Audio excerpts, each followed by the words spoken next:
Dear Papa Dudut, sumulat ako sa programa ninyong Barangay Love Stories dahil netong mga nakarang araw ay sobrang lungkot ko.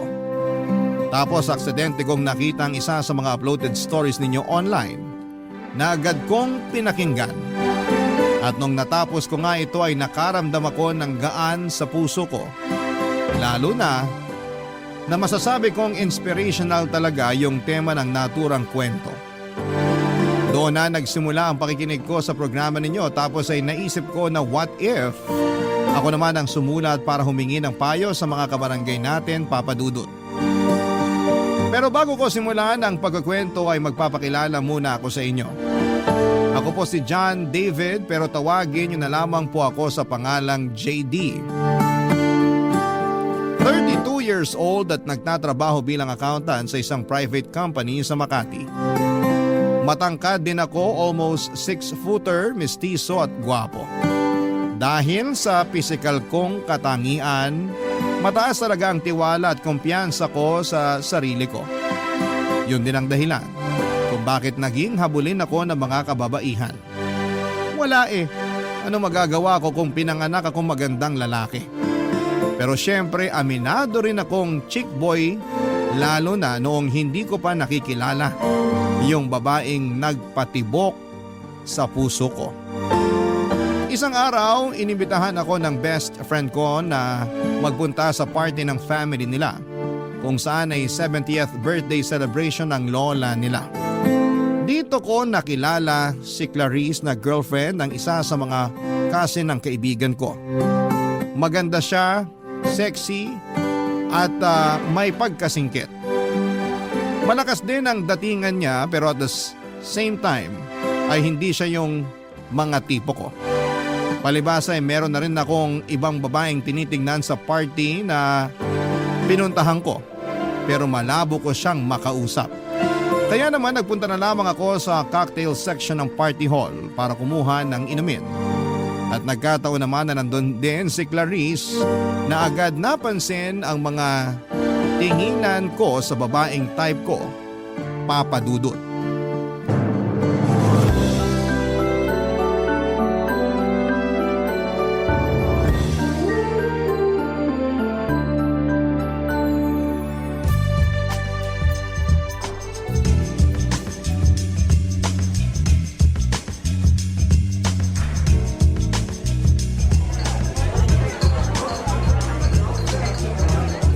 JD, tama? Oo, ikaw si Clarice? Ako nga. Pansin ko kanina pa nanlalaki ang mata mo kakatitig kay Yela. Yela who? Ayun Nahalata mo pala. Masyado ka namang observant. Of course.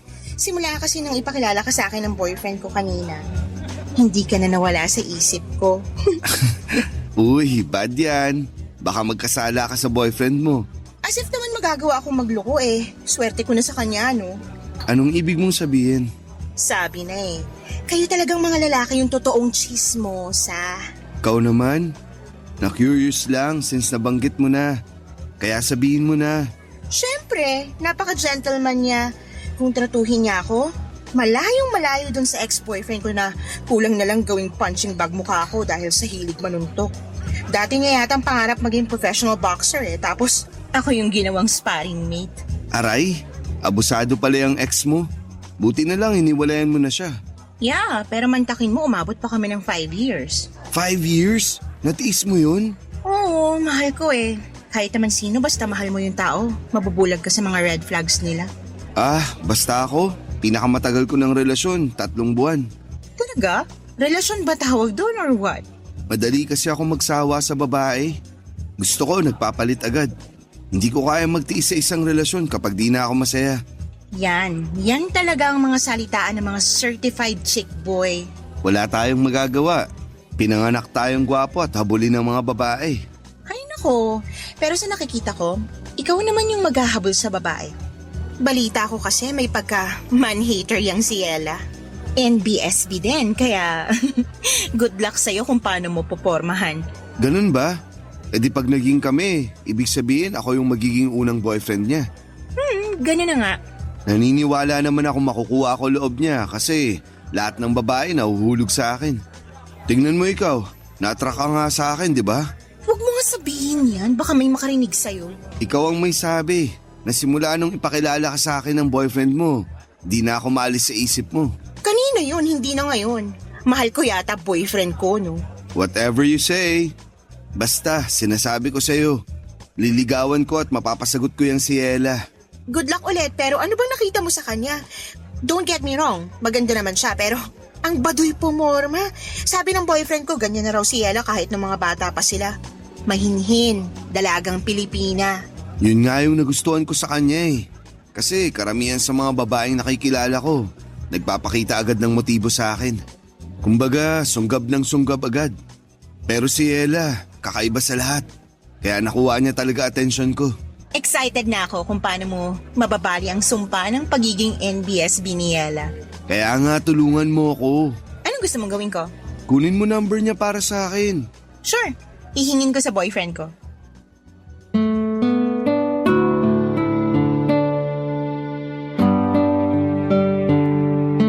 Maganda si Ella, maputi, makinis ang balat, maamo mukha, pero may pagkamanang manamit. Masyado kasing balot na para bang anytime ay mamanyakin siya ng mga kalalakihan, kaya ganon yung defense mechanism niya. Pero kitang-kita ko pa rin ang kaseksihan niya dahil pasimple ko siyang tinitingnan ng mga panahong yon. Nakuha niya kasi ang atensyon ko at swerte dahil binigay din sa akin ni Clarice ang contact number niya na nakuha nito sa boyfriend niya. Natawa pa nga ako nung chinir niya ako na galingan ko ang panliligaw kay Yela Papadudut. Sa isip ko ay challenge na mapasagot ko si Yela dahil sanay ako na ako ang nililigawan at pinapasagot ng mga kababaihan. Pero iba pala talaga sa pakiramdam kapag tinamaan ka na ng pana ni Cupido. At nangyari nga yon nang unang beses kong makita si Yela. Pagkatapos ng party agad kong tinext ang number niya. Pero ang tagal niya bago mag-reply. Siguro inabot pa ng kinabukasan mga bandang hapon. Akala ko tuloy ay pinagtripan lang ako ni Clarice kaya maling number ang ibinigay niya sa akin. Pero nung i-text ko ulit doon si Yela ay halos lumabas ang puso ko sa aking dibdib dahil sa excitement at kaba nang mag-reply na siya. Natawa pa nga ako kasi para siyang jejemong mag-text. Una niyang tinanong kung sino ako at doon ako nagpakilala sa kanya. Akala ko ay walang magiging progreso ang pag-uusap namin dahil ang tagal na naman ulit bago niya ako nireplyan. Buti na lang at hindi ako sumuko hanggang sa nagtuloy-tuloy na ang pag-uusap namin. Makalipas ang 2 linggo ay nag-decide kaming magkitang dalawa, Papadudut.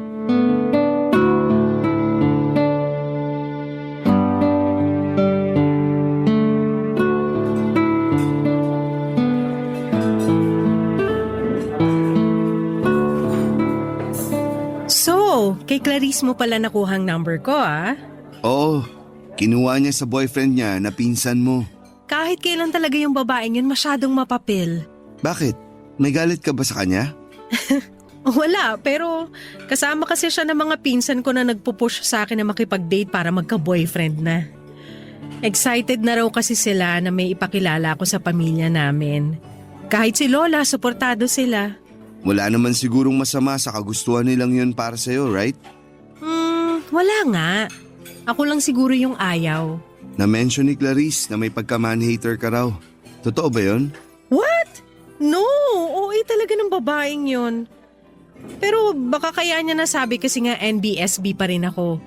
Tsaka yung huling nang ligaw sa akin na lalaki nireject ko agad para hindi na niya ipagpatuloy. Bakit? Hindi ka pa ba ready? Siguro, pero more on wala akong tiwala sa mga lalaki.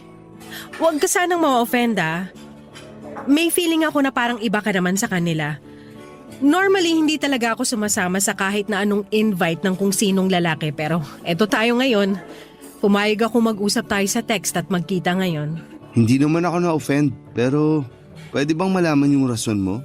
Kasi karamihan sa mga lalaki manloloko. Yung kasing ginawa ng husband ng ate ko sa kanya. Biruin mo, May 2 na silang anak tapos 6 na taon na rin silang kasal. Hindi pa kasama dun yung 4 na taon nilang mag-boyfriend-girlfriend kaya bali 10 taon na silang magkarelasyon. Tapos pinagpalit lang siya sa ibang babae nung mokong na yon na nakilala lang niya doon nung last na nagbakasyon kami sa Boracay. Ay, grabe yung iyak ng ate ko. Kasi pinili talaga nung husband niya yung babaeng yon kesa sa kanila ng mga anak niya. Mali nga yung husband ng ate mo kasi hinayaan niyang masira yung pamilya nila. Pero di naman lahat ng lalaki katulad niya, Yela. Hindi ko naman nila lahat pero kasi... Ay, nung nakaraan lang, yung pinsan naming babae nag-share ng problema sa akin. Close kami noon kaya ako agad yung takbuhan kapag may problema. Lalo na pag nagkakalabuan sila ng boyfriend niya. Same problem sa ate ko. Iniwan din siya at pinagpalit sa iba pero ang malupit, binuntis pa siya. Grabe! Awang-awa ko dun sa pinsan ko, para ko na yung kapatid. Hindi niyo na ba nahabol yung lalaki? Paano namin nahabulin? Bigla na lang naglaho na parang bula.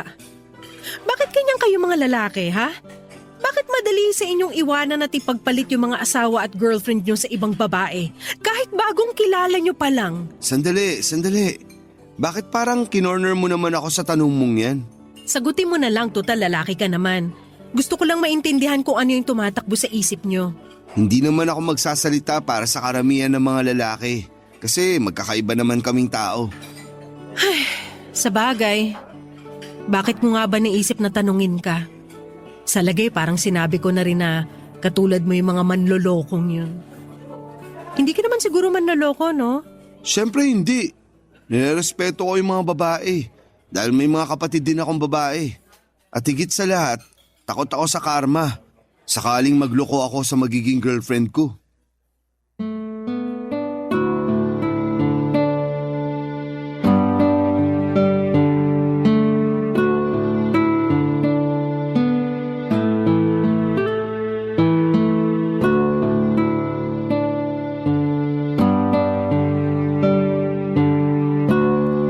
Papadudot after ko siyang i-date sa isang mamahaling restaurant sa isang lugar na kung saan ay hindi ko akalaing magdadala ako ng babae.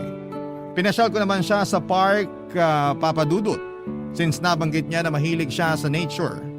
At buti na lang dahil maganda ang panahon ng araw na yon.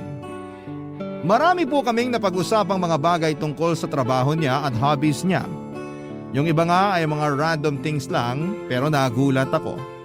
Kasi na-enjoy kong pakinggan at malaman yon. After our first meet-up/date ay hinatid ko na si Yela sa apartment na tinutuluyan niya. Pero bago kami maghiwalay ay ninakawan ko siya ng halik sa labi niya. Kabado ako kasi akala ko ay sasampalin niya ako pero kitang-kita ko lang na nag-blush siya at ngumiti, Papadudot. Tapos ay nagulat ako kasi bigla niyang inangkla ang mga braso niya sa leg ko. At hinapit ako palapit sa kanya para ipagpatuloy ang aming halikan. Ang date namin yon ay nasundan pa ng ilang paglabas na masasabi kong nauuwi. Or nauuwi sa pag-check-in namin sa motel dahil hindi na talaga namin kayang pigilan ang init ng aming mga katawan. Oo, nakuha ko na si Yela sa kama pero hindi pa kami mag-on. Kaya nag-worry ako ng husto dahil baka wala talaga siyang planong makipagrelasyon sa akin. Pumayag naman siyang ligawan ko pero hindi niya pa rin ako sinasagot. Ewan, hindi lang ako sanay siguro kasi si Yela ang unang babaeng niligawan ko. Kaya naman may pangamba sa puso ko na baka pinapaasa niya lamang talaga ako. At sa huli, wala akong mapala sa kanya ng mga panahong yon, Papadudot. Barangay Love Stories. Barangay Love Stories. Pero lahat ng agam-agam ko kay Yela ay nawala. Noong pagkaraan ng isang buwan na panliligaw sa kanya ay binigay na niya sa akin ang matamis niyang oo. Grabe. Pakiramdam ko ako na ang pinakamaswerteng lalaki sa mundo dahil girlfriend ko na siya, Papadudot. Sa sobrang saya ko noong sinagot niya ako sa isa sa mga date namin, nilibre ko yung mga katabi naming table na kumakain. Wala sobrang in love ako kay Yela at ang sarap-sarap nito sa pakiramdam. Ilalarawan ko yon na para bang hindi na nakasayad sa lupa ang aking mga paa at nakalutang na ako sa ulap papadudot. Nung naging mag-on kami ni Yela ay doon ko na-discover na marami pa rin kaming pagkakaiba. At dahil nga may pagka-introvert siya, hindi ko siya mayayang pumunta sa mga bar para mag-relax at uminom ng kaunti. Kaya ang ending ay tropa ko na lamang ang niyayaya ko o kung hindi naman sila available ay nagsusolo na lamang ako. Pinapayagan naman ako ni Yela kasi hindi naman siya mahigpit, which I like dahil ayoko nung pakiramdam na kinokontrol ako. Masaya na rin naman ako na may kaunting lungkot kasi sana naman kahit papaano'y subukan man lang niyang makisama sa mga trip ko, papadudot.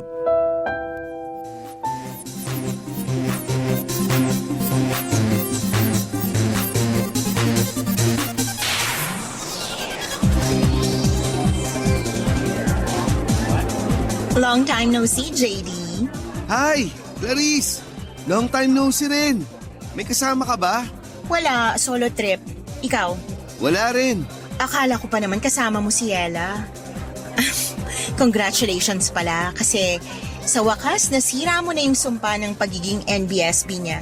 Thank you. Sabi ko naman sa'yo, mapapa-oo ko siya. Ikaw wala kang tiwala sa kagwapuhan ko. Kasalanan ko bang mawalan ng tiwala sa'yo? Naghuhumiyaw din yung pagiging chick boy mo.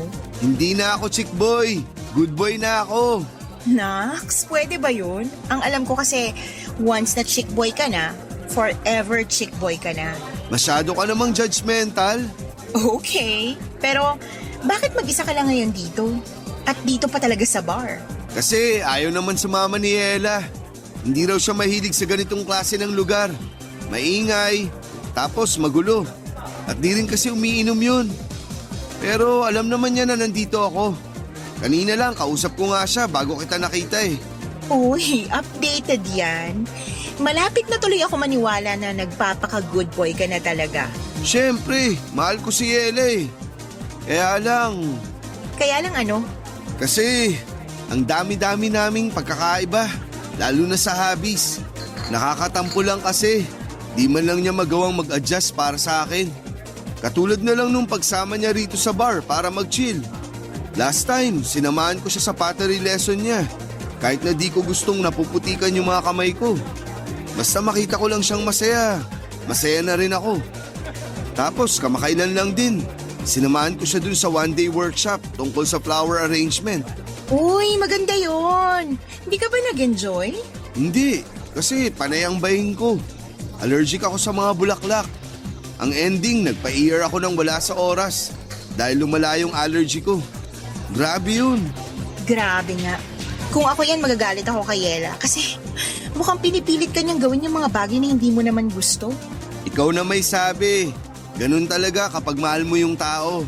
Oo nga, pero hirap niyan kasi bago pa lang kayo magkarelasyon Baka mamaya maging dahilan niya ng mga away niyo. Okay na yun. Nakamove on na ako dun.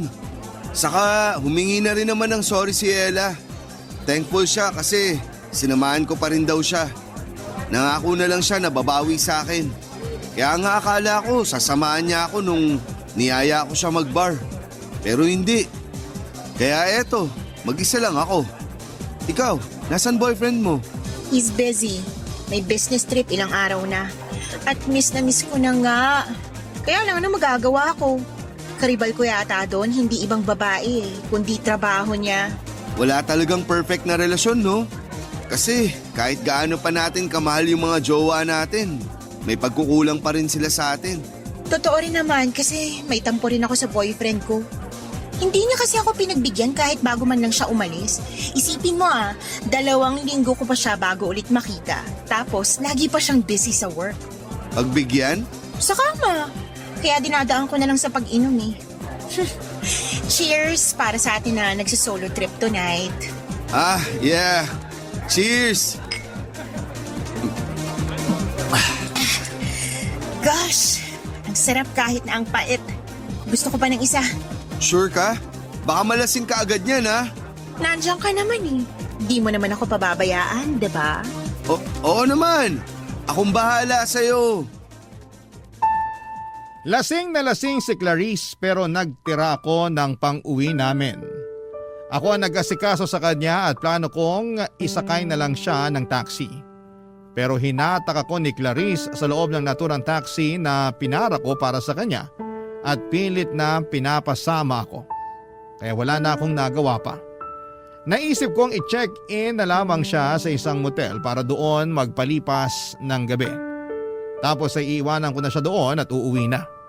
Pero dahil sa kalasingan at init ng katawan ay hindi ko napigilan ang sarili ko na mahumaling kay Clarice. Nagsimula lang yon sa paghawak at halikan hanggang sa may nangyari na sa aming dalawa. Nakailang rounds din kami bago kami nakatulog sa sobrang pagod. Kinabukasan ay hiyang-hiya kami sa mga sarili namin nang nahimasmasa na kami. Nakiusap ako sa kanya na huwag ipagsasabi kahit kanino ang nangyari sa amin dahil mahal ko ang pinsan niya. Sumang-ayon naman si Clarice dahil may boyfriend din siya noong mga panahong yon. Nauna ako mag-check out sa kanya at agad kong tinext si Yela. Dumaan ako sa coffee shop at binili yung paborito niyang kape. Sunod kong pinuntahan ay yung pinakamasarap na cake and pastry shop na kinakainan namin. At bumili din ako doon na kasama kong dinala sa kanya. Gulat na gulat pa nga ang girlfriend ko nang sumulpot ako sa tapat ng apartment niya kasi hindi niya inakala na pupunta talaga ako, Papa Dudut.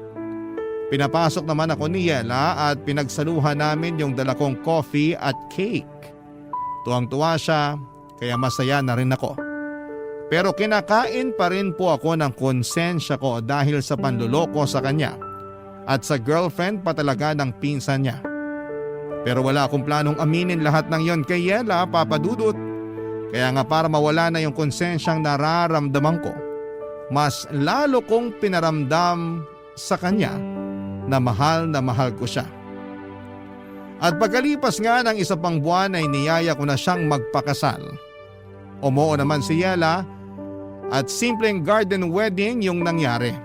Invited pa nga si Clarice at grabe ang kaba ko. Pero nairaos naman ang seremonya ng kasal namin ni Yela nang walang nangyayaring gulo. O baka masyado lang akong praning pero hindi niyo naman ako masisisi, Papa Dudut. Fast forward. Tumira kami ni Yela sa 2-story na bahay na matagal ko nang binili. Tuluyan ko nang kinalimutan yung kasalanan ko sa kanya at sinabi ko sa sarili ko na magsisimula na kami ng bagong buhay. Kaya lang sa loob ng 3 buwan namin bilang mag-asawa ay sinubo kami ng kapalaran, Papa Dudut.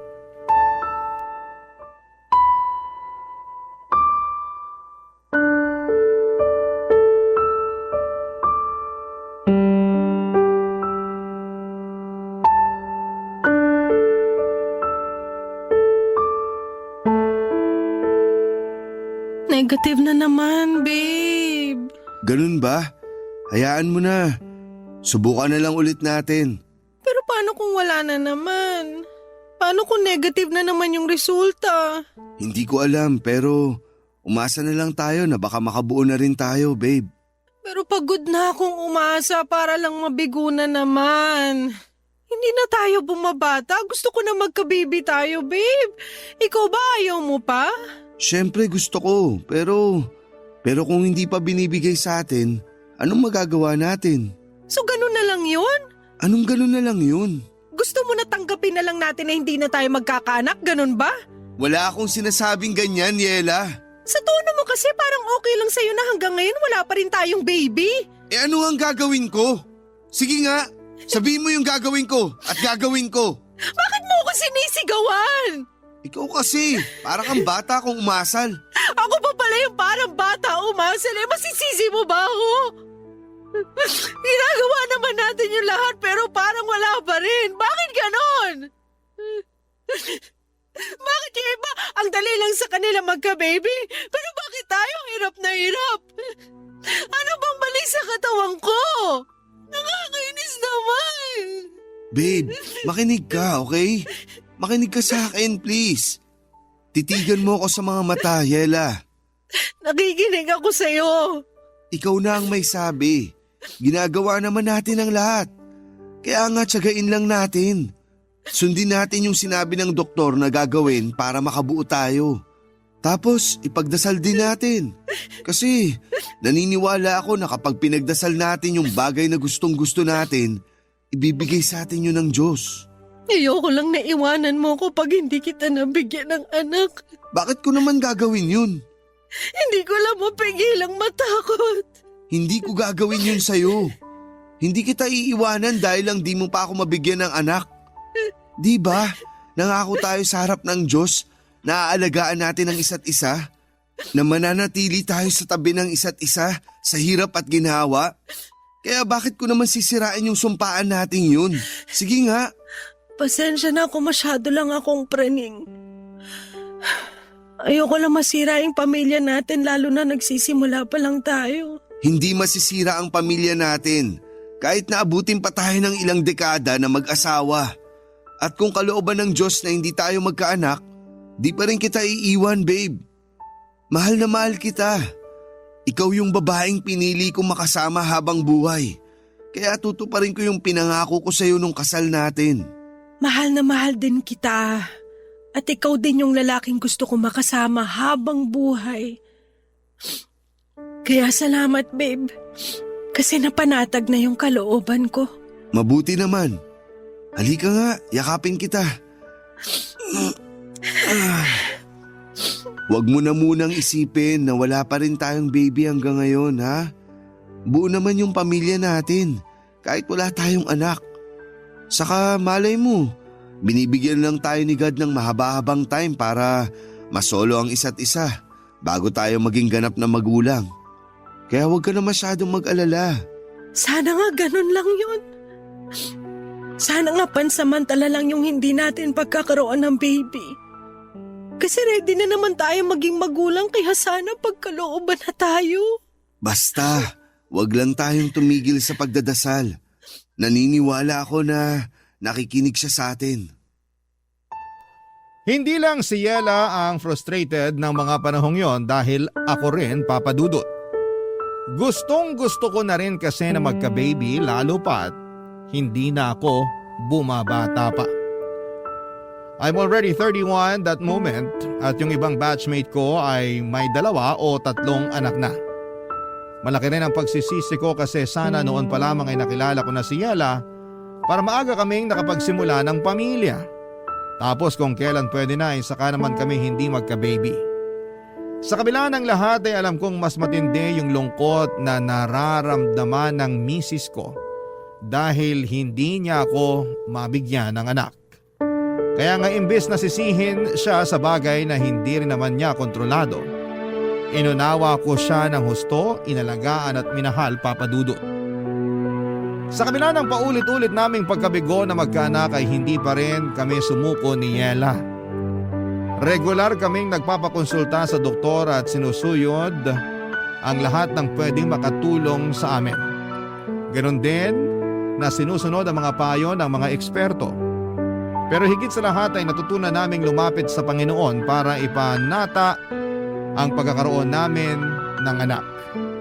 Nandun yung bumibisita kami sa mga kilalang simbahan para magdasal sa mga santo nila na tuparin ang tanging hiling naming mag-asawa upang mas makumpleto na ang pamilya namin. Mahirap pero nandun yung pag-asa na isang araw ay diringgin din ng langit ang aming dasal na magkaanak na, Papa Dudut. Barangay Love Stories. Barangay Love Stories. Pagkalipas ng 2 buwang pamanata at pagdarasal na sana'y mabuntis na si Yela, ay sorpresa niya ako isang umaga ng magandang balita. Kakatapos lang niyang mag-PT noon at ayon sa resulta ay buntis siya, Papa Dudut. Buntis ang misis ko. Kaya naman sobrang saya namin. Nag-aayakan pa nga kami mag-asawa at nagpasalamat sa may kapal dahil sa blessing niya sa pamilya namin. Bigla kami nabuhayan ng loob dahil sa paparating naming baby. Sa katunayan ay bilang excited parents ay hindi na kami magkanda o gaga sa pagpaplano ng mga gamit na bibilhin at bagay na gagawin kapag pinanganak na ang aming anghel. Kaya lang ay hindi na yon natupad dahil pagkalipas lamang ng 2 linggo ay dinugo na si Yela at nalaglag ang baby namin. Masakit mawalan ng anak. Kahit na sabihin ninyong dugo pa lamang yon at hindi pa naman nagtatagal simula nang mabuo sa sinapupunan ni Yela. Pero matagal namin siyang hinintay at kinasabikang dumating. Kaya ganoon na lamang ang hinagpis naming mag-asawa nang maagang bawiin sa amin ang aming anak, Papa Dudut. Pagkalipas ng 2 buwan ay sinubukan ulit naming magka-baby at positive ulit si Yela. That time ay mas iningatan na namin ang pagbubuntis niya pero pagkalipas lang ng 1 buwan ay muling nalaglag ang baby namin. Lugmok na lugmok kaming mag-asawa at hindi ko makausap ng matino si Yela. Hanggang sa bigla na lamang pumasok sa isipan ko yung kasalanang nagawa ko kay Yela. At ewan ko ba kung bakit ko biglang chinat sa messenger si Clarice para maglabas ng nararamdaman sa kanya. Kinomfort naman niya ako at aaminin kong gumaan ng feelings ko ng panahon na yon. Hindi ko na lamang namalaya na mas madalas ko na pala siyang kinakausap kesa sa misis ko, Papa Dudut.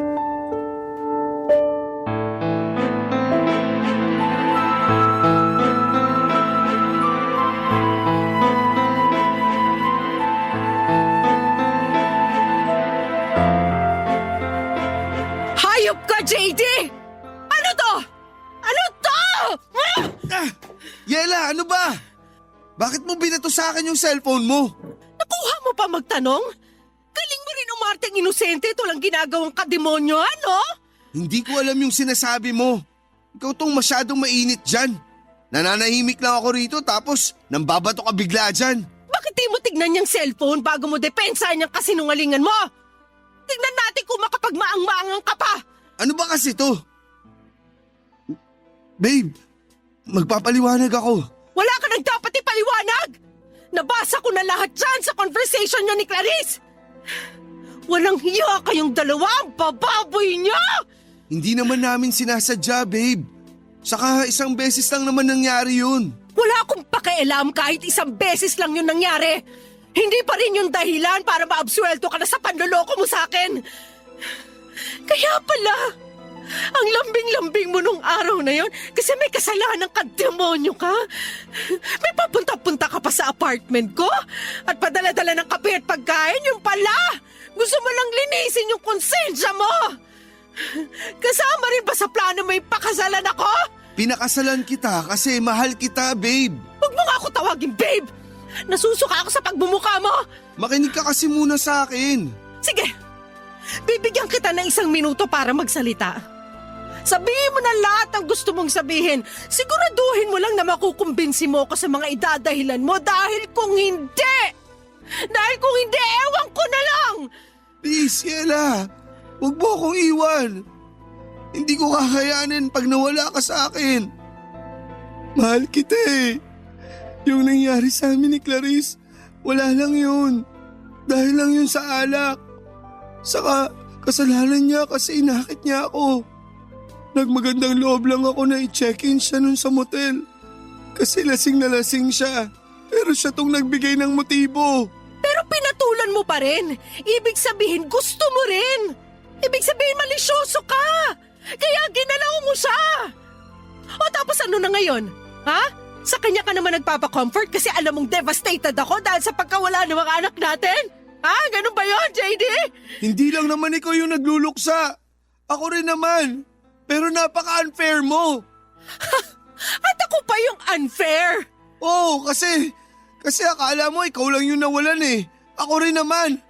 Lagi kang nagagalit sa akin na para bang kasalanan ko kung bakit di nabubuhay yung mga anak natin. Hindi mo ako kinakausap kaya sino kakausapin ko? Tapos doon ko na naisip si Clarice kasi alam ko maiintindihan niya ako at di nga ako nagkamali. Ang kapal ng mukha mo! Wala kaming ginagawang masama ni Clarice. Nagpapa-comfort lang ako sa kanya. Pero bakit ka nagpapa-comfort sa ibang babae? Eh may asawa kang tao! Alam mo, napakabulok ng katwiran mo! Walang ginagawang masama, natikman nyo na nga yung isa't isa! Yela, huwag kang magsalita ng ganyan. Bakit? Nahihiya ka? Aba, dapat lang na mahiya ka kasi nakakahiya naman talaga yung ginawa nyo. Nakakadiri kayo! Nasusuka ako sa inyo! Galit na galit sa akin si Yela nang malaman ang panluloko ko sa kanya noong hindi pa kami kasal. Pero wala na rin naman ako magagawa para itama ang pagkakamaling yon dahil sa nangyari na. Pilit kong pinaintindi sa kanya na dala lamang yon ang kalasingan at bugso ng damdamin pero nagbingi-bingihan si Yela sa mga rason ko. Hindi ko na alam ang gagawin ko noon at naiyak na lamang din ako sa sobrang aburido dahil sa kamalasang nangyayari sa pamilya namin. Galit na galit sa akin si Yela, kulang na lamang ay isumpa niya ako, Papa Dudut.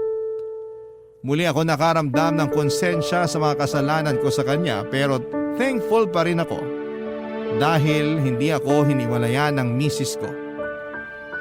Siguro kahit papaano ay tinablan siya ng pakiusap ko na huwag akong iiwanan. Mahal na mahal ko kasi siya. At nangako ako na gusto kong bumawi sa mga pagkakasala ko sa kanya. At kahit na hindi naman siya sumagot o sumang-ayon, ramdam ko na binigyan pa rin niya ako ng pagkakataon. Kaya ginawa ko talaga ang lahat para suyuin siya. Kahit kasal na kami, niligawan ko ulit si Yela. Pinaramdam ko sa kanya na siya lang ang babaeng gusto ko at mamahalin sa panghabang buhay. Na siya lang ang pinakamaganda at natatangi sa lahat. Pero ewan ko ba kung bakit parang lagi niyang binabaliwala yung mga efforts ko. Lagi niyang pinaparamdam sa akin na hindi ko makukuha ang loob niya kahit na anong gawin ko. Doon ako nakaramdam ng frustration kasi ang unfair niya para sa akin, Papa Dudut.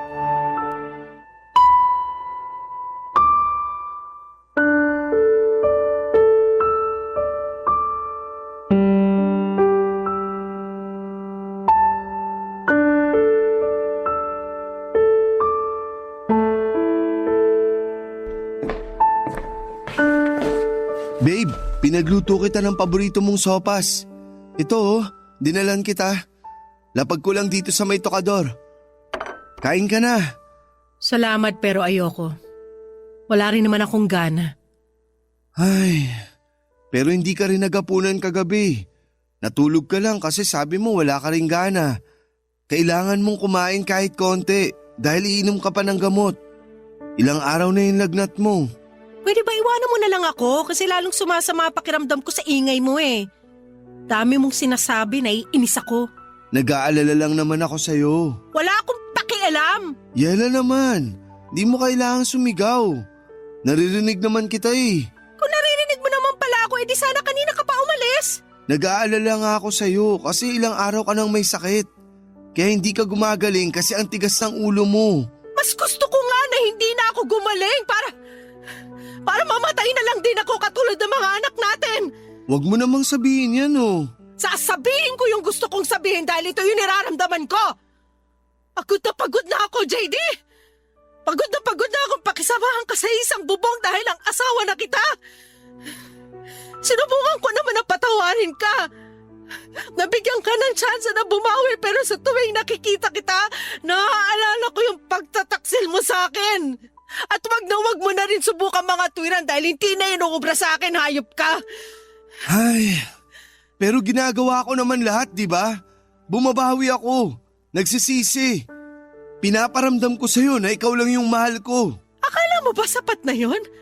Kasi kung oo, di sana nawala na tong pait at bigat na nararamdaman ko sa dibdib ko. Sana kung ganun lang kadali ang lahat, matagal na kitang napatawad pero hindi eh. Hindi nga ako makahinga ngayon dahil sa matinding galit kaya pwede ba? Lumayas ka na sa harap ko! Hindi ko kailangan ng pag-aalala mo! Please, Yela. Hayaan mo lang akong gawin yung tungkulin ko bilang asawa mo. Hayaan mo akong alagaan ka. Sige na. Kumain ka na para makainom ka na ng gamot. Sabi ayoko niyan! Bakit mo ginawa yun? Nag-aaksaya ka ng pagkain! Ikaw kasi ang kulit mo eh! Sinabing ayoko ng sopas mo, pinagpipilitan mo pa! Tsaka nung malay ko kung nilagyan mo pala yan ng lason para matuluyan na ako. Nang sa ganon, kayo na ni Carissy magsama. Walang ganun! Masyado ka lang praning! Masisisi mo ba ako? Eh kasalanan mo kung bakit ako nagkakaganito. Kaya magtiis ka. Kasi ito na yung ganti ko sa'yo. Sisiguraduhin kong ikaw ang susuko sa ating dalawa dahil hindi na mangyayari na babalik tayo sa dati. Wala kang dapat na sisihin kundi sarili mo. Kaya linisin mo na yung kalat at umalis ka na sa harapan ko. Wala akong nagawa ng mga panahong yon kundi ang sundin ang gusto ni Yela. Niligpit ko yung natapong sopas at nagkalat na bubog ng mangkok bago siya iniwang nakahiga at umiiyak sa kwarto namin. At kahit na anong pakiusap at pagpapaamo ko sa kanya, Papa Dudut, ay paulit-ulit niya rin akong pinagtatabuyan. Hindi ko na po alam ang gagawin ko. Lugmok na lugmok ako kasi nagbago na ng tuluyan ang babaeng pinakamamahal ko. Pero sa kabila ng lahat ay hindi pa rin ako tumigil na mag-effort para mapatunayan kay Yela na nagsisisi na ako sa mga nagawa ko sa kanya, Papa Dudut. Mahal na mahal ko si Yela at ayokong masira ang pamilya namin dahil lang sa mga kasalanan ko sa nakaraan. Kaya lang napapagod din naman ako, napapatanong ako sa sarili ko kung tama ba ang trato sa akin ni Yela o masyado na siyang nagiging unfair. Para sa akin ay hindi ko deserve na tiisin ng ganito katagal lalo pa humingi naman ako ng tawad at pilit na nagbabagong buhay na. Sana po ay mapayuhan ako ng mga kabarangay natin sa problemang pinagdadaanan ko, Papa Dudut. Hanggang dito na lamang po ang sulat ko and thank you in advance. Sakali pong mapili po ninyong i-ere ang aking kwento. God bless and more power sa Barangay Love Stories. Ang inyong forever kapuso at kabarangay, JD. Dear Papa Dudut, hindi raw matatawag na pamilya ang nakatira sa isang bahay kung hindi sila binubuo ng tatay, nanay at mga anak. Ayun nga lang ay hindi lahat ay binigyan ng kakayahan na magkaanak. Hindi lahat ng mag-asawa ay maswerteng nabibigyan ng pagkakataon na magkaroon ng masayang pamilya. Papa Dudut, tawagin niyo na lamang po ako sa pangalang Alma, 41 years old at nakatira dito sa Makati. Nagtatrabaho ko noon sa bangko kung saan ko nakilala ang asawa kong si Oscar. Siya rin ang dahilan kung paano ko na-discover ang inyong programa na Barangay Love Stories. Dahil ito raw ang paborito niyang programa sa Barangay LS 97.1. Manager siya noon sa bangko at isa naman akong accountant. Nagsimula kami bilang isang mabuting magkaibigan dahil siya halos ang nag-train sa akin noong bago pa lamang ako. Nagsimula rin kasi siya sa pagiging accountant bago na-promote bilang manager. Marami din kaming napagkakasunduan nung magkaibigan pa lamang kami ni Oscar. Pati nga pagdating sa pagkain ng maanghang, parehas din kami ng hilig ni Oscar. Kaya naging madalas noon ang tuksuhan sa opisina sa aming dalawa. Tuksuhan na nauwi sa relasyon at masayang pagsasama bilang mag-asawa.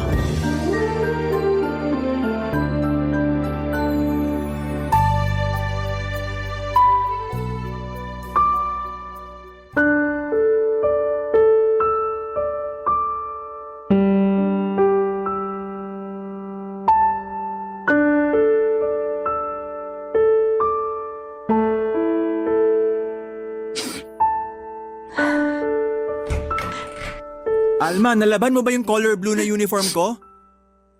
Alma? Umiiyak ka ba? Hindi. Nagtitiklop lang ako ng mga damit dito na sinilong ko kanina. Ano nga yung hinahanap mo na uniform? Bakit ba umiiyak ka na naman? Hindi naman ako umiiyak. Huwag ka na mag-deny kasi namamaga pa yung mga mata mo. Sabihin mo na lang sa akin ang totoo. Wala namang dahilan para umiyak ako, Oscar. Medyo sinisipon lang talaga ako kaya naluluhan na rin ang mga mata ko. Yung baby ba natin? Dahil ba to sa pagkalaglag ng baby natin mula sa sinapupunan mo ilang buwan nang nakakaraan? Sabi ko naman sa'yo, hindi mo kailangan na maglihim sa akin. Akin na nga yung mga kamay mo at hahawakan ko ng mahigpit. Sorry, Oscar. Bakit ka naman nagsasorry? 4 na buwan na kasi ang nakakalipas mula nang makunan ako. At nangako ako na hindi na ulit ako iiyak pa. Pero hindi ko talaga mapigilan na maluha eh. Normal lang naman na umiyak, lalo na sa'yo. Halos 6 na buwan mong pinagbuntis ang anak natin. Kaya alam ko na ikaw ang mas apektado sa pagkawala niya. Hindi ko lang kasi maintindihan, Oscar. Bakit ganun? Bakit kailangan na mawala pa siya sa atin? May dahilan kung bakit nangyayari ang mabibigat na bagay sa buhay natin, Alma. Ano pa bang dahilan ng pwedeng ibigay? Sa 4 na beses na pagkawala ng baby natin mula sa sinapupunan ko. Bakit kailangan pa ulit-ulit na lang ako makunan? Bakit kailangan na mangyari pa sa atin to? Bakit tayo pa? Hindi ko masasagot yan sa ngayon. Pero sigurado ako na may tamang panahon para makuha natin ang mga kasagutan sa mga tanong mo. Saan ba ako nagkulang, Oscar? Sinabi ko naman sa'yo noon na wala kang naging kahit na anong pagkukulang, Alma. Oscar, sinunod ko lahat ng bilin ng doktor sa akin. Mula sa pagkain ng mga tama hanggang sa pahinga na kailangan ng katawan ko. Pumahig na nga rin ako na mag-resign sa trabaho gaya ng sinabi ng doktor na dapat kong gawin. Mas inalagaan ko ang katawan ko para sa baby natin. Pero bakit pumitiw pa rin siya? Bakit nawala pa rin ang anak natin? Baka hindi pa raw tayo handa para magkaroon ng anak. Kaya hindi pa siya binibigay sa atin. Ano pa bang kailangan nating gawin? Para makita ng Diyos na handa na tayo maging magulang.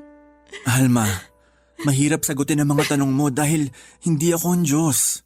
Isa lang ang alam ko. Wala kang naging pagkukulang. Naging mabuti kang asawa sa akin at ina sa mga anak natin na pinagbuntis mo kahit hindi man sila nabuhay sa mundong to.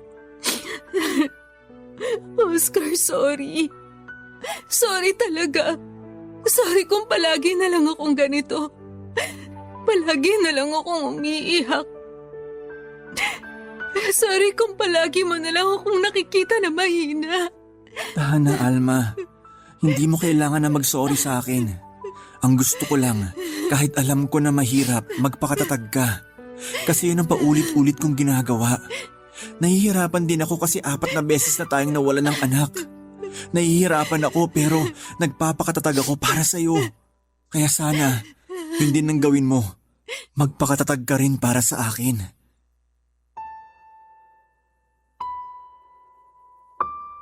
Papa Dudut, walang perpektong tao at wala ring perpektong relasyon. Pero lahat ay ginawa namin pareho ni Oscar para talagang magkaroon kami ng maayos na pagsasama. Solong anak lang si Oscar na mga magulang niya kaya umasa ang mga ito na mabigyan namin sila ng maraming apo. Naalala ko pa noong unang beses ko silang makilala. Walang ibang bukang bibig ang nanay niya kung hindi sana maka-4 o 5 anak daw kami ni Oscar. Umaasa raw sila na magkakaroon kami ng malaki at masayang pamilya. Nang mga panahon na yon ay hindi pa kami kasal ni Oscar. At batid ko sa sarili ko na may problema ako sa matres ko. Irregular kasi ang period ko at college pa lamang na-diagnose na ako na may PCOS. Kaya nga nang makilala ko ang mga magulang ni Oscar at malaman ko ang pangarap ng mga ito para sa kanya ay nangamba ako kaagad na baka hindi ako matanggap ni Oscar kapag nalaman niya ang kalagayan ko. At nangiyain niya ako na magpakasal noon ay naiyak talaga ako na labis niyang pinagtaka at pinag-alala. Halata kasi na hindi tears of joy ang nilabas ng mga mata ko ng mga oras na yon. Luha yon ng lungkot at pangamba. At doon ko sinabi sa kanya ang kalagayan ko na baka mahirapan ako na bigyan siya ng anak. O baka hindi ko na siya tuluyang mabigyan ng anak. At tinanong ko siya kung mamahalin at pakakasalan niya pa rin ba ako kahit na hindi ko siya mabigyan ng anak. Sinabi niya naman na tanggap niya at mamahalin niya ang lahat sa akin. Kaya ng araw na yon, Papa Dudut, ay tinanggap ko ang alok niya ng pagpapakasal sa akin.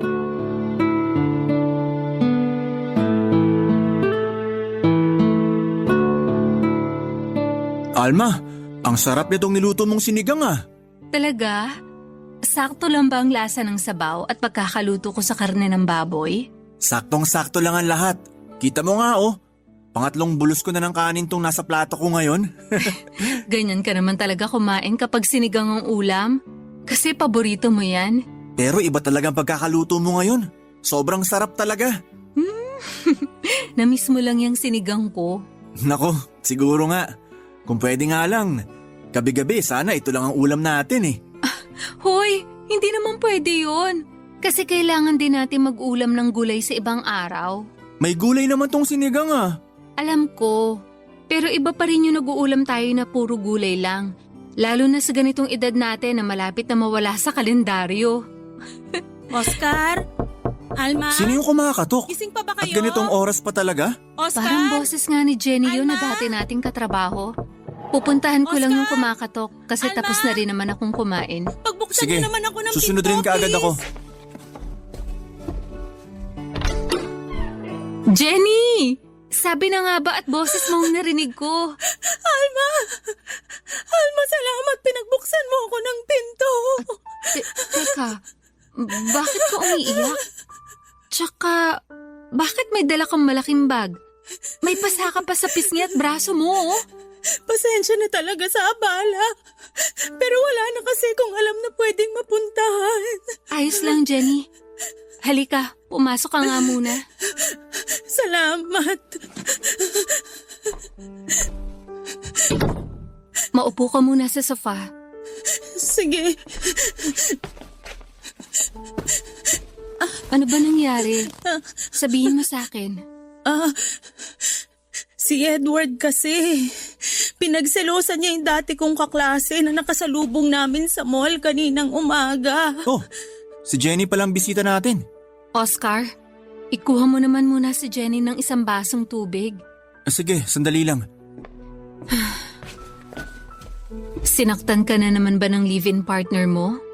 Kaya may pasa ka sa braso at pisngi mo? Oo. Ayaw niya kasing maniwala na wala naman kaming naging relasyon nung dati kong kaklase. Nagulat at natuwa lang kami na makita ang isa't isa kaya bigla siyang napayakap sa akin. Pero pinaalis ko na rin kagad siya kasi napansin ko na iba na ang tingin sa kanya ni Edward.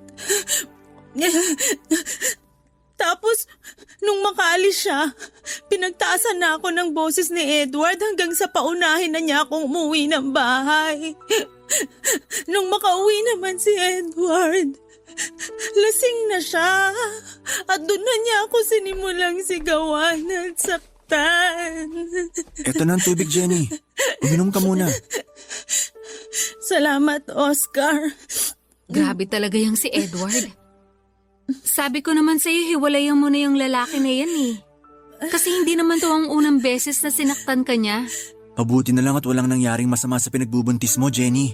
Kaya nga pinilit ko na talagang makaalis sa bahay na yon. Nung huminto siya sa pananakit sa akin kanina at lumabas ng bahay, kinuha ko kaagad yung mga importanteng gamit ko at nilagay ko dito sa bag. Hindi na ako nagdalawang isip pa na iwan siya dahil baka yung pinagbubuntis ko naman ang mapahamak ng dahil sa kanya. Sa wakas, natauhan ka rin na iwanan ng walang hiyang lalaki na yon. Ang laki na ng tiyan mo, oh. Parang ilang buwan na lang manganganak ka na, pero sinasaktan ka pa rin ng hayop na yun.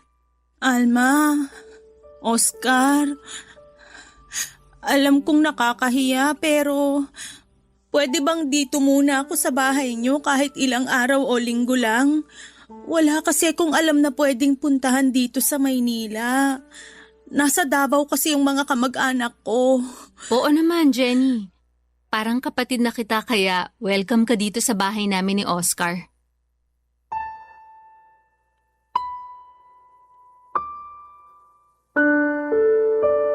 Papa Dudut, bago kami magpakasal, ginamot ko muna ang PCOS ko at nagpa-regular check-up ako sa isang OBGYN. Gusto ko kasi na maayos kong maibigay ang sarili ko sa magiging asawa ko. Mahigit na 1 taon na gamutan hanggang sa maging regular na ang buwan ng dalaw ko. At sabi ng doktora ko noon na mas naging maayos na raw ang matres ko. Kaya naman nang magpakasal kami ni Oscar ay medyo buo na ang loob ko na mabibigyan ko na siya ng anak. Pero hindi pa rin pala naging madali ang proseso. Lalong tumibay ang pagdududa ko sa sarili ng 4 na beses na akong makunan. Sobrang bigat noon kasi pakiramdam ko. Naging pabaya akong ina. Kahit lahat ng payo ng doktor ay sinusunod ko naman. Mula sa minor exercise na kailangan kong gawin, mga gamot na kailangan kong inumin at pagpapahinga para sa katawan ko. Hanggang sa pati na ang pag-resign sa trabaho ko ay sinang-ayunan ko rin. Lahat ng effort at sakripisyo ko ay nakita yon ni Jenny na kaibigan at dati kong katrabaho. Bago siya umalis sa bangko kung saan kami nagkakilala ni Oscar, siya ang pinaka naging malapit na kaibigan ko. Kaya naman alam niya lahat ng tungkol sa kwento ng relasyon namin ng asawa ko. At hindi talaga kami nagdalawang isip na tulungan siya, Papa Dudut. Barangay Love Stories. Barangay Love Stories.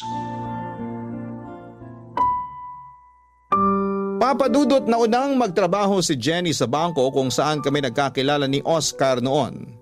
Kaya naman nauna rin talaga silang maging magkaibigan. At masasabi ko na si Jenny ang naging tulay para maging malapit kami noon ni Oscar sa isa't isa. At kahit sa ibang bangko na siya nagtatrabaho noon, siya pa rin ang kinuha naming maid of honor sa kasal naming mag-asawa. Nung minsan kausap ko noon si Jenny, naikwento niya sa akin ang tungkol sa pagiging seloso at mapanakit ng live-in partner niyang si Edward.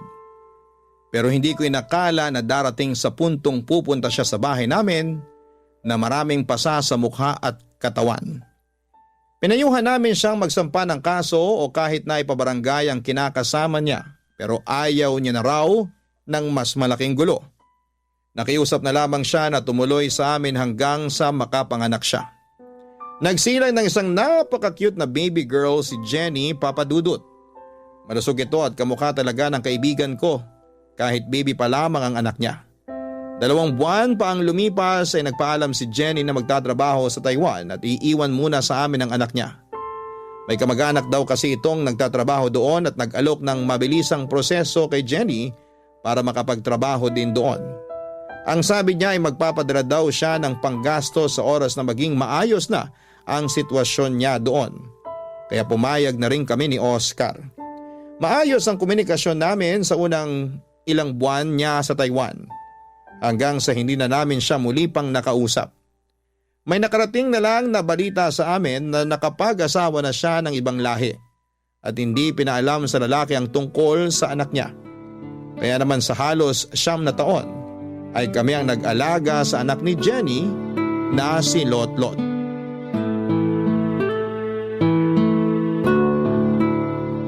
Sakto na tong pagkakaluto ko dito sa mga turo na to. Para sa merienda ni na Lotlot at Oscar mamaya. Pauwi na rin siguro ang mga yon. Ipagtitimpla ko na nga sila ng kape at gatas para kapartner nitong merienda nila. Nay! Nakauwi na po kami ni Tatay! Mabuti naman at nandito na kayo sa bahay. Mukhang saktong uwi namin kasi nakahanda na dito sa lamesang merienda namin. Tama ka dyan, kaya umupo na kayo dyan sa harap ng lamesa para sabay-sabay na tayong makapagmerienda. Wow, turon! Saging na may langka ang laman ng turon na yan, Lotlot. Alam ko kasi na yun ang paborito mo. Opo, Nay. Thank you po. Walang anuman, anak. Oh, kumain ka na. Sige po, Nay. Kumusta naman ba ang mga grades ni Lotlot, Oscar?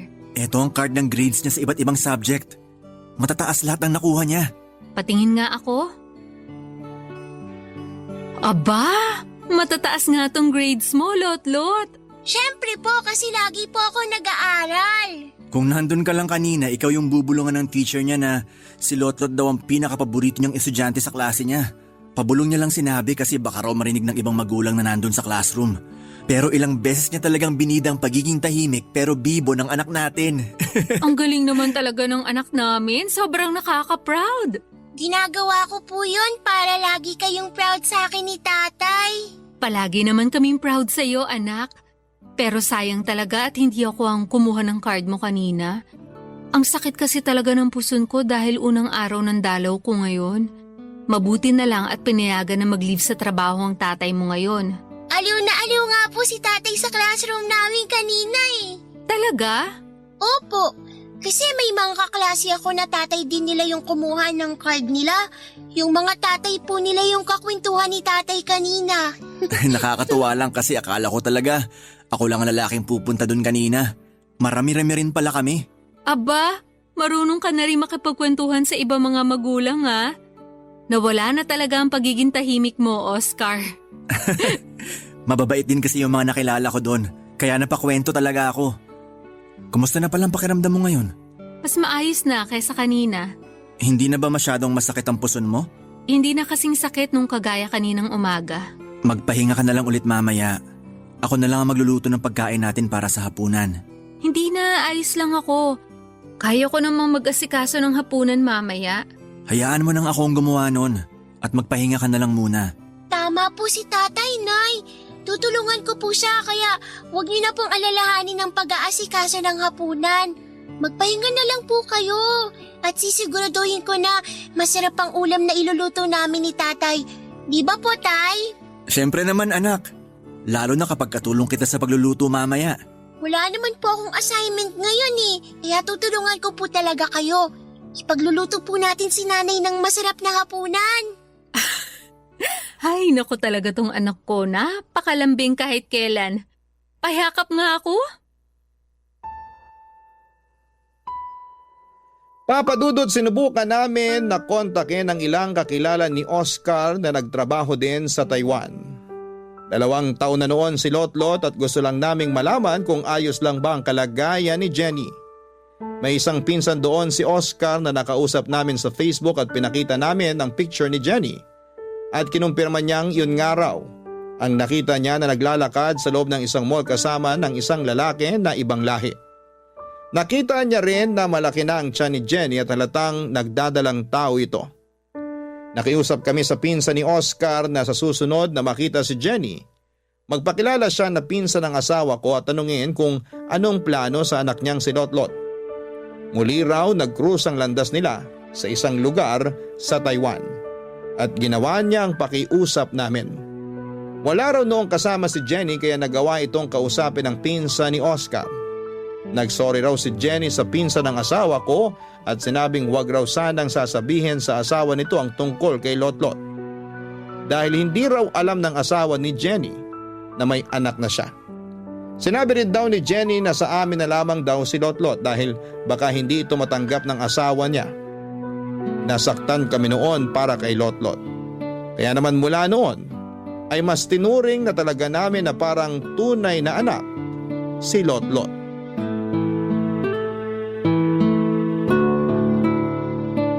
Oscar, heto na ang kape at tinapay mo na may palamang peanut butter.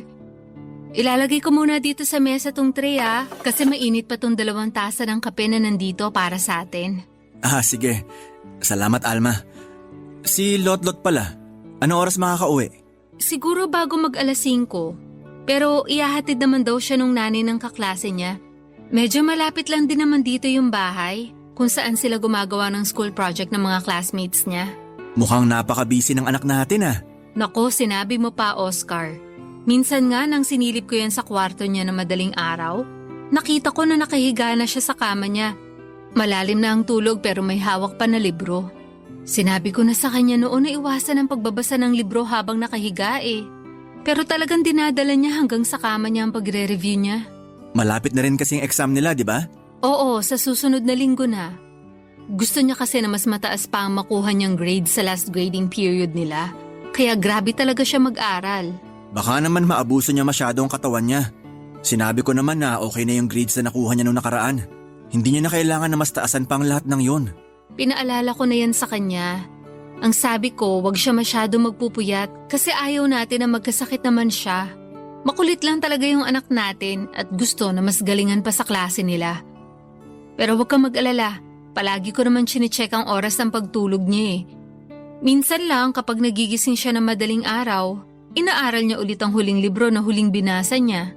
Yun ang kwento niya sa akin na minsan mag-usisa ako kung bakit may hawak siyang libro habang nakahiga sa kama niya at malalim na ang tulog. Mukhang kailangan ko na mag-isip ng regalo para sa darating na recognition day niya. Alam mo ba na dapat sasabihin ko na sa'yo yan? Kasi sigurado ako na maraming medalya na naman ang isasabit natin sa kanya. Pero hindi naman mahilig sa material na bagay si Lotlot eh. Baka mag-request lang siya na mamasyal tayo, manood ng sine at kumain sa labas. Tama ka dyan. Kasi dun pa lang sobrang saya na ng Alma? anak natin. Oscar? Boses ni Jenny Nandiyan yun ba ah. kayo? Anong masamang hangin na nagdala sa kanya dito Alma? sa bahay natin? Pagkatapos Oscar? ng 9 na taon. Sasamahan na kitang pagbuksan siya ng pinto. Mabuti pa nga. Kasi baka hindi ko mapigilan ng sarili ko at kung Oscar? ano pa masabi ko sa kanya. Alma! Nandyan ba kayo? Kasi...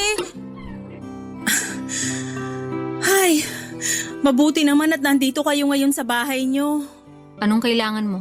Ayan kagad talaga ang tanong? Hindi ba pwedeng kumustahin mo muna ako, Alma? Ang lakas naman ng loob mo na sabihin sa harap namin yan. Ikaw ba? Nagawa mo bang kumustahin kami o si Lotlot sa loob ng 9 na taon? Kaya nga nandito ako ngayon, di ba? Dahil sa anak ko. Anak mo na kami ang nagpalaki at kinilala bilang mga magulang niya. Kasi yung tunay na nanay niya, nawala ng pakialam sa kanya. Alam ko naman ang naging pagkakamali ko. At nandito ako ngayon para itama ang lahat ng yon. At sa tingin mo talaga may itatama ka pa?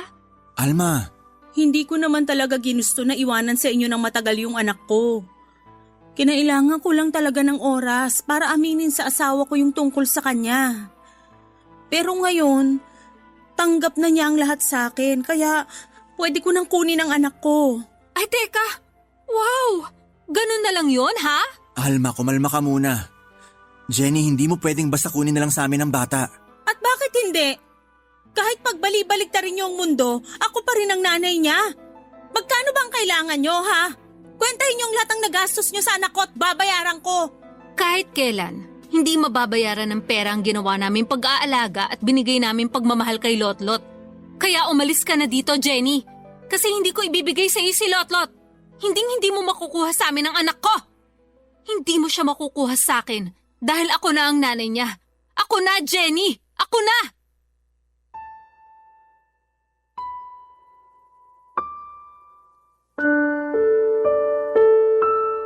Papadudot mula ng unang beses kong mabuhat si Lotlot noong baby pa lamang siya. Parang nabuhay ang pagiging pusong nanay ko. Alam kong hindi ko siya anak pero nang mga oras na yon, pakiramdam ko ay para sa akin siya. Kaya nga ako talaga ang unang pumayag nang sabihin ni Jenny na sa amin muna ang anak niya habang nagtatrabaho siya sa malayo. Alam ko na mali kasi na hindi naman niya kami kamag-anak pero may parte sa sarili ko noon. Ang humihiling na sana'y hindi na muli pang balikan ni Jenny ang anak niya. Kaya naman nang makarating sa amin ang balita mula sa pinsan ni Oscar na tinatago pala ni Jenny sa asawa niya na may anak siya. May sama ako ng loob pero medyo natuwa din ako. Kasi pakiramdam ko, doon na natupad ang pangarap ko na magkaroon kami ng anak ng asawa ko. Hindi man ako nagluwal kay Lotlot at hindi man namin siya kadugo ay tunay na anak naman ang turing namin sa kanya ng asawa ko. Kaya sabi ko sa sarili ko na ipaglalaban ko ang karapatan ko sa kanya sa abot ng makakaya ko. Barangay Love Stories. Barangay Love Stories. Papadudot alam ng anak-anakan ko na si Lotlot na hindi kami ang tunay niyang mga magulang. Nasa grade 3 siya noon nang umuwi siya ng bahay na umiiyak at tinatanong sa amin kung totoong ampon lang daw ba siya. May mga nambubuli daw kasi sa kanya sa school at sinasabi na hindi namin siya anak. Hindi kagad ako nakasagot pati na ang asawa kong si Oscar at saglit pa kaming nagkatinginan. Bigla namang yumakap si Lotlot at sinabi niya na kahit totoo ang sinasabi ng mga kaklase niya na hindi kami ang tunay niyang mga magulang ay hindi mapapalitan ng kahit na sinong tao ang pagmamahal niya para sa amin. Doon namin inamin ang totoo sa kanya, Papa Dudut. Pero sinabi lang namin na nasa malayo ang tunay na nanay niya at nagtatrabaho. Hindi kami nagsalita ng kahit na anong masama tungkol kay Jenny dahil ayaw namin magtanim ng sama ng loob sa kanya si Lotlot. Kaya naman nang minsan pang pumunta si Jenny sa bahay namin at nakita niya si Lotlot, hindi na ito nagulat nang magpakilala si Jenny na nanay nito. Pinakita kasi namin sa bata noon ang mga litrato namin ni Jenny kaya alam nito ang itsura niya. Nang araw na yon ay may kasama ng barangay tanod si Jenny para kunin ang anak niya. Nagbanta pa ito na magdedemanda sa oras na hindi pa namin ibigay ang bata sa kanya. Kaya naman sa kabila ng malakas na pag-iyak ni Lotlot ay binigay na namin siya ni Oscar sa tunay na nanay niya. Papa Dudut, dinala siya ni Jenny sa probinsya nila sa Davao kasama ang asawa nito at 2 nilang anak. Nung unay nakakapag-text at nakakatawag pa sa amin si Lotlot hanggang sa tuluyan na kaming mawala ng komunikasyon sa kanya.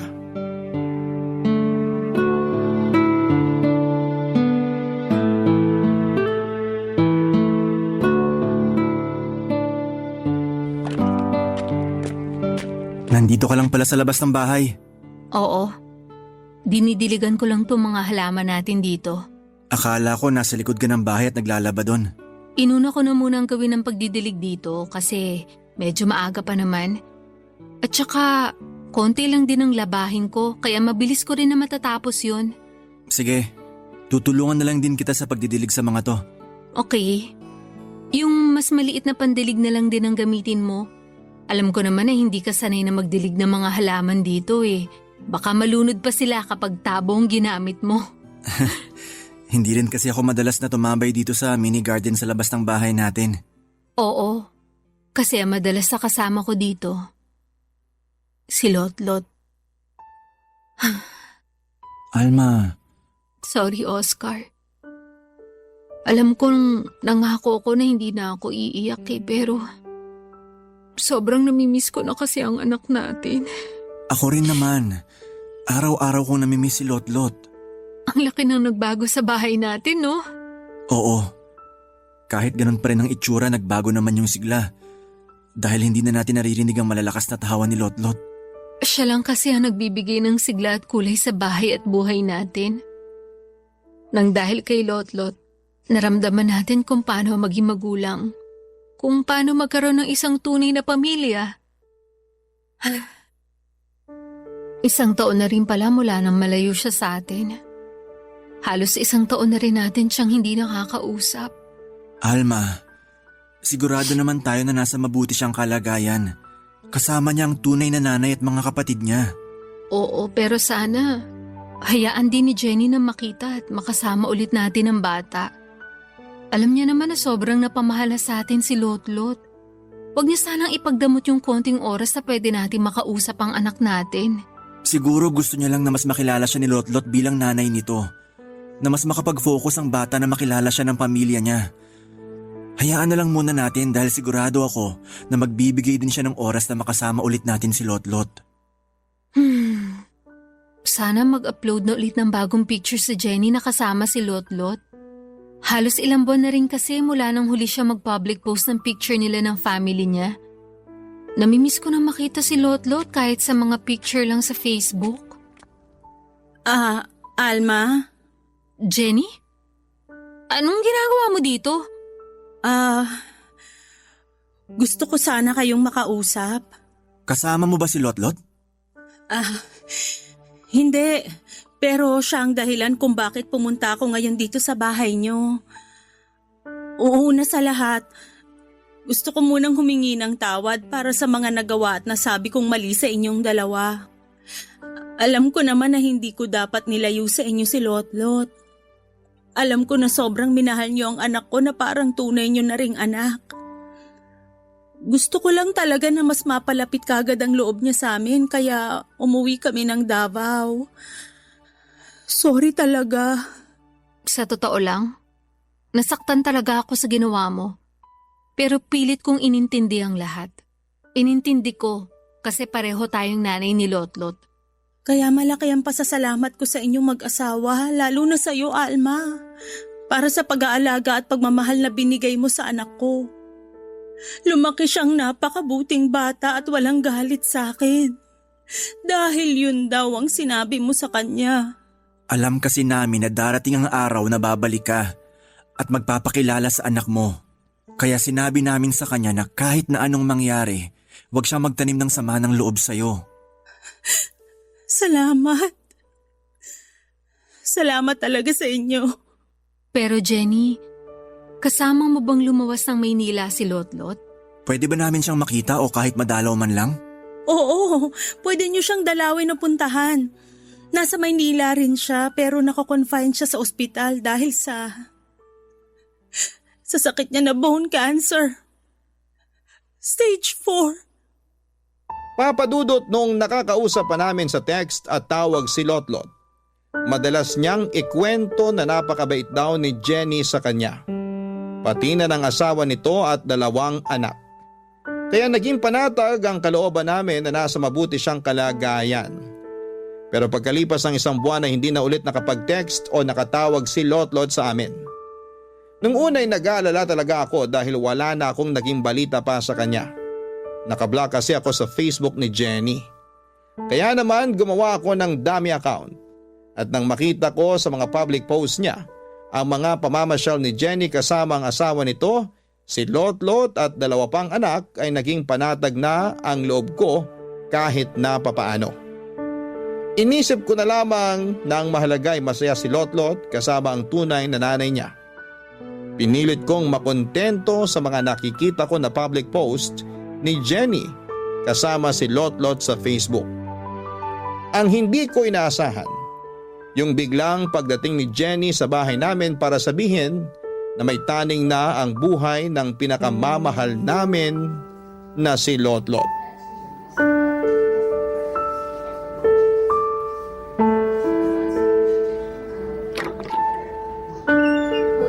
Kayo na pala yan, Alma, Oscar. Pasok kayo. Salamat. Sorry kung medyo ginabi na kami. Na-traffic din kasi kami papunta dito sa ospital. Ayos lang. Kakaalis lang din ng asawa ko kasama yung 2 anak ko. Tulog pa nga pala si Lotlot. Kailan pa pinutol ang binti niya?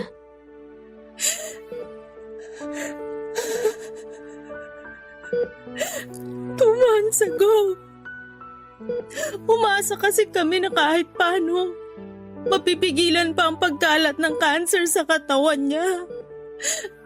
Maliit na chance, pero meron. Yun ang sabi ng doktor. Kaya pumayag kami na putulin yung kanang binti niya kahit alam naming mahirap yun para kay Lotlot. Pero alam nyo, nung itanong ko kay Lotlot kung okay lang ba na maputol yung binti niya para gumaling siya, hindi siya nagdalawang isip na sumagot ng oo. Okay lang sa kanya basta gagaling siya. Matapang na bata kasi talaga si Lotlot. Oo. Hindi kagaya ng nanay niyang napakaduwag sa responsibilidad. Alma, Oscar, sorry kung hindi ko kagad nasabi sa inyo yung kalagayan niya. Natakot din kasi talaga ako. Natakot na baka magalit kayo sa akin at sabihin niyo na hindi ko siya inalagaan ng maayos. Masyadong mabilis yung pangyayari. Nasa stage 3 na yung bone cancer niya nung ipa-check up namin siya. Masyado ring magulo yung isip ko noon kaya hindi ko na talaga alam kung anong gagawin ko noon. Pero nung sabihin ng doktor na nasa terminal stage na yung cancer niya, alam ko. Alam ko na kailangan nyo nang malaman yung tungkol sa kalagayan niya. Sorry. Sorry talaga. Gustuhin ko mang magalit. Wala na akong lakas para maramdaman pa yon, Jenny. Ang gusto ko na lang ngayon, makasama si Lotlot. Makasama namin ni Oscar ang anak namin. Ibibigay ko sa inyo lahat ng oras na gusto niyong makasama si Lotlot. Dahil alam ko kung gaano niya kagusto na makasama rin kayo. Lalabas na muna ako. Maiwan ko muna kayo dito kasama ni Lotlot. Sige, salamat.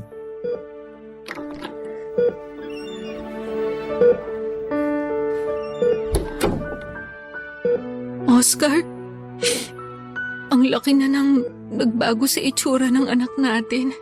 Sobrang payat na siya. Tsaka ang putla ng mga labi niya. Sana mas maaga ko siyang naalagaan. Sigurado ako na paulit-ulit niya tayong hinahanap noon. Tatay Oscar? Nanay Alma? Kayo po ba yan? Lotlot, anak! Kami to ng nanay Alma mo. Nananaginip po ba ulit ako? Anak, hindi to isang panaginip lang. Totoo na nandito kami ng tatay mo sa tabi mo. Kami talaga to, Lotlot. Eto, hahawakan ko ang kanang kamay mo. Hindi nga po ako nananaginip. Totoo po na nandiyan kayo ni tatay ngayon. Nararamdaman ko po ang higpit ng hawak niyo sa kamay ko at init ng palad niyo, Nay. Sobrang na-miss ko po kayo. Miss na miss ka rin namin. Kung alam mo lang, Lotlot. Nay, Tay, wala na nga po pala akong kanang binti. Hindi ko na po magagawang makipaglaro ng habulan sa inyo. Ayos lang, anak. Palagi na lang kitang bubuhatin kapag naglalaro tayo. Salamat po talaga kasi tinalaw niyo po ako ngayon dito. Palagi ko po kasing napapanaginipan na kasama ko kayo. Pero ngayon, totoong nandito na po kayo sa tabi ko. At kahit kailan, hindi na kami mawawala ng tatay mo sa tabi mo.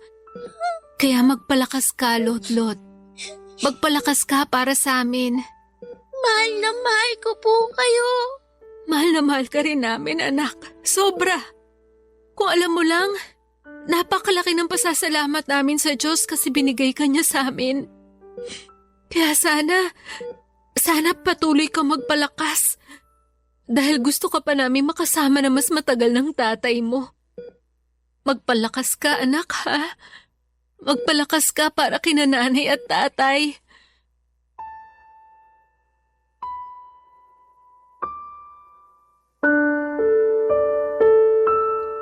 Papadudot nang sabihin ni Jenny sa akin ang tungkol sa sakit ni Lotlot, pakiramdam ko. Ako yung nabigyan ng taning ang buhay. Ang hirap maghanap ng mga salitang pwede kong sabihin kay Jenny noon kasi nilalamo na ako ng matinding kalungkutan. Kaya naman kinabukasan ay kaagad naming pinuntahan ni Oscar ang ospital para dalawin si Lotlot. Grabe ang pagpigil ko ng mga luha nang makita na putol na ang kanyang binti. Pero mas nagpigil ako ng mga luha nang makita ko ang ngiti sa maputla niyang mga labi sa kabila ng kanyang pinagdadaanan. Isang buwan na lang daw ang natitira sa panahon na pwede pa naming makasama si Lotlot. Kaya naman halos hindi talaga ako umalis sa tabi niya. Hinayaan naman ako ni Jenny na mag-alaga kay Lotlot hanggang sa huling sandali ng buhay niya. Mula sa isang buwan na taning sa kanya ng doktor ay halos 2 buwan ko pang nakasama at naalagaan si Lotlot. Ang halos 2 buwan ng buhay ko na puno ng saya at pighati nang tuluyan na kaming iwanan ni Lotlot.